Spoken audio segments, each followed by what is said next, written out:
Well, the bombshell of the report released today looking into the UK's involvement in the Iraq War, and it's come to some damning conclusions. Joining us for more on this is Stewart Webb, editor at defensereport.com. He joins us from Salt Spring Island, BC. Thank you very much for your time. Well, thank you very much for inviting me. Well, let me get your reaction to this report, because a lot of people said, yes, part of it we knew, but in terms of its entirety, what's your reaction? Well, as you said, part of it we knew. The other issue, of course, that the entirety of the report is 2.6 million words. Now, to put that in context, War and Peace is only 600,000. The entirety of the Harry Potter series is 1 million.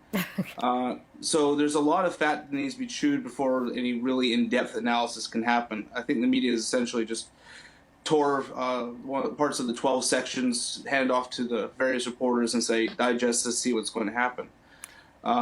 What has come out of the report is, yes, the weapons of mass destruction assessment was over-exaggerated, the faulty intelligence, there was no post-war planning. It's pretty damning for Tony Blair, because in December 2001, he was already submitting personal memos to George Bush talking about invading Iraq, the next step. This is 2 years even before, of course, it happened, a year and a half, I suppose. So there's a lot that's going on right now. And what does it mean ultimately to Tony Blair? I mean, certainly he was very quick to respond, saying he still believes the world's a better place, but that he bears, the responsibility of this. What does it mean for him? Well, he said that the onus of the invasion and the ramifications, of course, is on him.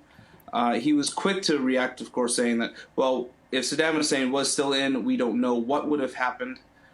Because of the invasion of Iraq in 2003, Libya joined dismantled its weapons of mass destruction program. The AQ-Khan nuclear proliferation and missile proliferation network out of Pakistan was closed.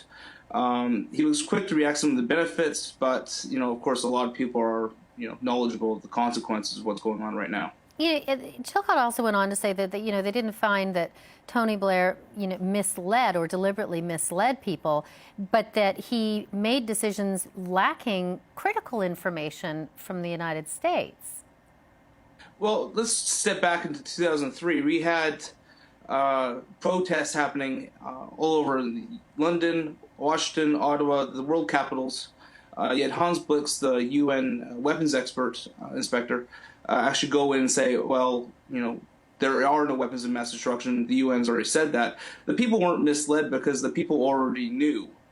Chilcott was really quick. Well, Chilcott did not make any decisions or conclusions whether that the legality of the invasion was actually fulfilled or not. He said that there were gaps, but he did not want to make a conclusion as to whether it was a legal or illegal war.